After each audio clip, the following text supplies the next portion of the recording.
এই পৃথিবীতে আমাদের আগমন এক রহস্যময় যাত্রা, কিন্তু এর সমাপ্তি এক অমোঘ সত্য মৃত্যু।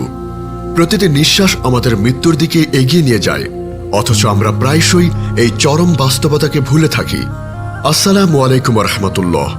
আপনারা দেখছেন উম্মা কণ্ঠ, যেখানে আমরা ইসলামের সমৃদ্ধ ইতিহাস ও জীবনের গভীর শিক্ষাকে আপনার হৃদয়ে পৌঁছে দেওয়ার চেষ্টা করি, যা আপনাকে পথ দেখাবে, অনুপ্রেরণা যোগাবে এবং আপনার জীবনকে আলোকিত করবে ইনশাআল্লাহ। আপনার ঈমানী জীবনকে কি আরো সমৃদ্ধ করতে চান? আধ্যাত্মিক জ্ঞান ও অনুপ্রেরণার এক অসাধারণ ভান্ডার পেতে আজই ভিজিট করুন আমাদের ওয়েবসাইট www.ummakantho.com। এখানে আপনি পাবেন অসংখ্য প্রবন্ধ, আলোচনা এবং দিক নির্দেশনা, যা আপনার পথকে আলোকিত করবে এবং আপনাকে আল্লাহর নৈকট্য লাভের সহায়তা করবে।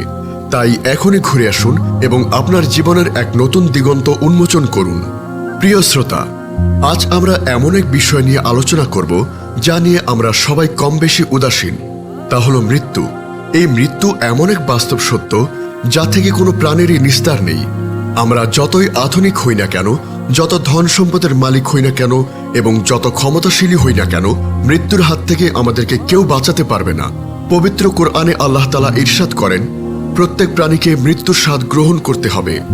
সূরা আল ইমরান আয়াত 185। এই একটি আয়াতে মৃত্যুর অমোঘ সত্যকে কত সুন্দরভাবে তুলে ধরেছে। এটি কোনো কাল্পনিক বিষয় নয়, এটি বাস্তব এবং অবশ্যম্ভাবী। আমাদের চারপাশে তাকালেই আমরা দেখতে পাই প্রতিদিন অসংখ্য মানুষ মারা যাচ্ছে। ধনী গরিব, যুবক বৃদ্ধ, সুস্থ অসুস্থ, কেউ মৃত্যুর তালিকা থেকে বাদ পড়ছে না। অথচ আমরা নিজেদের অমর ভেবে এমনভাবে জীবনযাপন করছি যেন মৃত্যু আমাদের স্পর্শ করতে পারবে না। মৃত্যু চিন্তা কেবল একটি শোক বা দুঃখের বিষয় নয়, বরং এটি জীবনের এক গভীরতম উপলব্ধি। এই উপলব্ধি মানুষকে তার জীবনের উদ্দেশ্য সম্পর্কে সচেতন করে তোলে এবং তার পরকালের জন্য প্রস্তুতি নিতে উৎসাহিত করে। রাসূল সাল্লাল্লাহু আলাইহি ওয়াসাল্লাম বলেছেন, তোমরা ভোগবিলাস ছিন্নকারী মৃত্যুকে বেশি বেশি স্মরণ করো। সুনানে তিরমিজি হাদিস 2300। এই হাদিসটি আমাদের দিক নির্দেশনা করে যে জাগতিক মোহে ডুবে না থেকে আমরা যেন মৃত্যুর কথা স্মরণ করি এবং আমাদের জীবনের প্রকৃত লক্ষ্যকে উপলব্ধি করি। যখন একজন মানুষ নিয়মিত মৃত্যুর কথা স্মরণ করে, তখন তার হৃদয়ে দুনিয়ার প্রতি মোহ কমে আসে এবং পরকালের প্রতি তার আগ্রহ বৃদ্ধি পায়। সে তখন পাপ কাজ থেকে বিরত থাকে এবং নেক আমলের দিকে ঝুঁকে পড়ে। মৃত্যুর পূর্বে আমাদের প্রস্তুতি কেমন হওয়া উচিত? আমরা সবাই জানি একদিন আমাদের এই সুন্দর পৃথিবী ছেড়ে চলে যেতে হবে, কিন্তু আমরা কতটা প্রস্তুতি নিচ্ছি সেই চিরস্থায়ী জীবনের জন্য? রাসূল সাল্লাল্লাহু আলাইহি ওয়াসাল্লাম বলেছেন, যে ব্যক্তি মৃত্যুকে বেশি বেশি স্মরণ করে এবং মৃত্যুর জন্য উত্তম প্রস্তুতি গ্রহণ করে, সেই ব্যক্তি বুদ্ধিমান। সুনানে ইবনে মাজাহ হাদিস 4259, খণ্ড 2 পৃষ্ঠা 669। এই হাদিসটি আমাদের জীবনের প্রকৃত সফলতার মাপকাঠি নির্ধারণ করে দেয়। আমাদের সম্পদ, ক্ষমতা, খ্যাতি এগুলো সবই ক্ষণস্থায়ী। যা অবশিষ্ট থাকবে তা হলো আমাদের আমল। তাই আমাদের উচিত দুনিয়ার মোহ ত্যাগ করে পরকালের প্রস্তুতি নেওয়া। পরকালের প্রস্তুতির মধ্যে সর্বপ্রথম আসে সর্বাগ্রে ঈমান, আল্লাহ এবং তার রাসূলের প্রতি, ফেরেশতাগণের প্রতি, আসমানি কিতাব সমূহের প্রতি, শেষ দিবসের প্রতি এবং তাকদীরের ভালো মন্দের প্রতি দৃঢ় বিশ্বাস স্থাপন করা অপরিহার্য। এই বিশ্বাসই আমাদের সকল আমলের ভিত্তি। ঈমান ব্যতীত কোনো আমলই আল্লাহর কাছে গ্রহণযোগ্য হবে না। এরপরে আসে নেক আমল, সালাত, জাকাত, সাওম, হজ। এগুলো ইসলামের স্তম্ভ। এগুলো সঠিক আদায় এবং নিয়মিত অনুশীলন আমাদের পরকালের পথে পাথেয় হবে। আল্লাহ তাআলা বলেন, আর তোমরা যে ভালো কাজ নিজেদের জন্য অগ্রিম প্রেরণ করবে তা আল্লাহর কাছে পাবে। সূরা বাকারা আয়াত 110। এই আয়াতে আল্লাহ আমাদের উৎসাহিত করেছেন সৎ কাজ করার জন্য, যা পরকালে আমাদের উপকারে আসবে। আমরা অনেকেই মনে করি এখনো অনেক সময় আছে। যৌবনের দোরগোড়ায় দাঁড়িয়ে আমরা হয়তো ভাবি বার্ধক্য এলে ইবাদত করব, কিন্তু মৃত্যুর কোনো নির্দিষ্ট সময় নেই। এটি যে কোনো সময় যে কোনো মুহূর্তে আসতে পারে। হযরত আলী রাদিয়াল্লাহু আনহু বলেছেন, দুনিয়া পিঠ দেখিয়ে চলে যাচ্ছে এবং আখিরাত মুখ করে এগিয়ে আসছে। প্রত্যেকটিরই আছে তার নিজস্ব সন্তান। সুতরাং তোমরা আখিরাতের সন্তান হও, দুনিয়ার সন্তান হইও না। কেননা আজ হচ্ছে আমলের দিন, হিসাবের দিন নয়, আর কাল হচ্ছে হিসাবের দিন, আমলের দিন নয়। সহিহ বুখারী খণ্ড 4 পৃষ্ঠা 134, বই 54।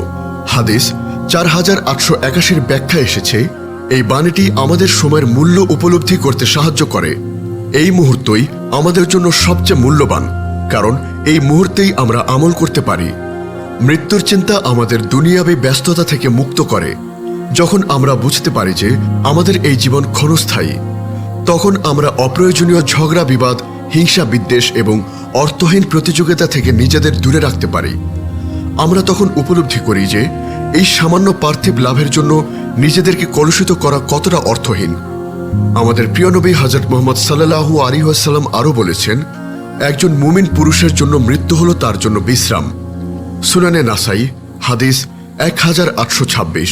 এই হাদিসটি মৃত্যুর প্রতি একটি ইতিবাচক দৃষ্টিভঙ্গি প্রদান করে, যেখানে মৃত্যু একজন মুমিনের জন্য দুনিয়ার কষ্ট থেকে মুক্তি। মৃত্যুর পর কবরের জীবন শুরু হয়। এটি আখিরাতের প্রথম ধাপ। কবর হল জান্নাতের বাগানসমূহের একটি বাগান, অথবা জাহান্নামের গর্তসমূহের একটি গর্ত।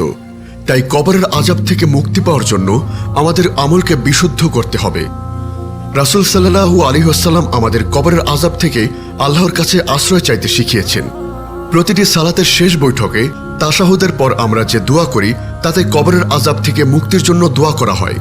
তিনি বলতেন, হে আল্লাহ, আমি তোমার কাছে কবরের আযাব হতে আশ্রয় চাই।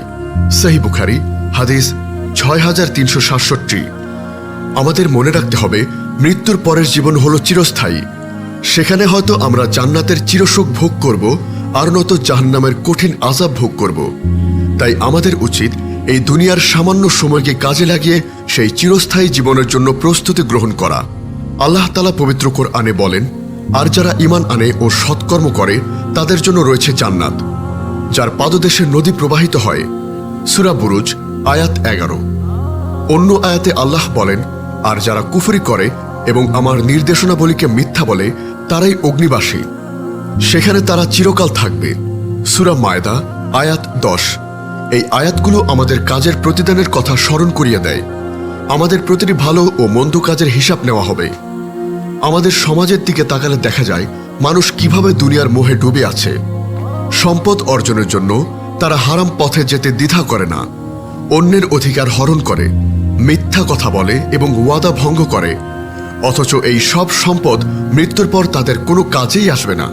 যখন তারা কবরে যাবে, তখন তাদের সঙ্গে যাবে কেবল তাদের আমল। তাই আমাদের উচিত হালাল পথে উপার্জন করা এবং সেই উপার্জন সৎ কাজে ব্যয় করা। মৃত্যু চিন্তা আমাদের তওবা করার সুযোগ করে দেয়। যখন আমরা বুঝতে পারি যে আমাদের সময় সীমিত, তখন আমরা দ্রুত আল্লাহর কাছে তওবা করি এবং আমাদের গুনাহ ক্ষমার জন্য প্রার্থনা করি। আল্লাহ তাআলা তওবাকারীকে ভালোবাসেন। তিনি বলেন, নিশ্চয়ই আল্লাহ তওবাকারীদের ভালোবাসেন এবং যারা পবিত্র থাকে তাদেরকেও ভালোবাসেন। সূরা বাকারা আয়াত 202। আমাদের উচিত যখনই কোনো গুনাহ হয়ে যায় তখনই আল্লাহর কাছে তওবা করা এবং ভবিষ্যতে সেই গুনাহ না করার দৃঢ় সংকল্প করা। মৃত্যুর সময় কেমন হবে তা আমরা কেউই জানি না। কারো মৃত্যু সহজ হয়, আবার কারো মৃত্যু অত্যন্ত কঠিন হয়। এটা নির্ভর করে আমাদের আমলের উপর। যে ব্যক্তি সৎকর্মশীল ছিল তার মৃত্যু সহজ হবে ইনশাআল্লাহ, আর যে ব্যক্তি পাপে লিপ্ত ছিল তার মৃত্যু কঠিন হতে পারে। তাই আমাদের উচিত সবসময় আল্লাহকে ভয় করে চলা এবং নেক আমল করা। শেষ পর্যন্ত মৃত্যু চিন্তা আমাদের জীবনের এক অনিবার্য অংশ। এটিকে এড়িয়ে না গিয়ে বরং এর মুখোমুখি হয়ে আমরা আমাদের জীবনকে আরো সুন্দর ও অর্থবহ করে তুলতে পারি। এই চিন্তাই আমাদের আল্লাহর নৈকট্য লাভে সাহায্য করবে এবং পরকালের জন্য আমাদেরকে প্রস্তুত করবে। আসুন আমরা সকলে এই ক্ষণস্থায়ী দুনিয়ার মোহে না ডুবে চিরস্থায়ী আখিরাতের জন্য প্রস্তুতি গ্রহণ করি। আমাদের প্রতিটি নিঃশ্বাস যেন আল্লাহর সন্তুষ্টির পথে ব্যয় করা হয়।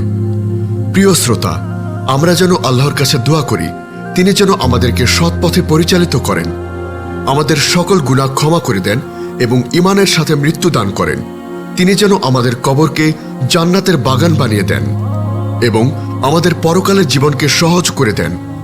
আমাদের যেন জান্নাতুল ফেরদৌসের উচ্চ মাকাম দান করেন। আল্লাহুম্মা আমিন। আমাদের এই মহৎ বার্তা ছড়িয়ে দিতে অনুগ্রহ করে চ্যানেলটি সাবস্ক্রাইব করুন এবং আমাদের ফেসবুক পেজ ফলো করুন। ইসলামের জ্ঞান ও অনুপ্রেরণার এক বিশাল ভান্ডার পেতে আজই ভিজিট করুন আমাদের ওয়েবসাইট www.ummahkontho.com এ। আপনার একটি শেয়ারই হয়তো কারো জীবনের মোড় ঘুরিয়ে দিতে পারে, কাউকে সত্যের পথে নিয়ে আসতে পারে এবং পরকালের প্রস্তুতির জন্য উৎসাহিত করতে পারে। জাযাকাল্লাহু খায়রান।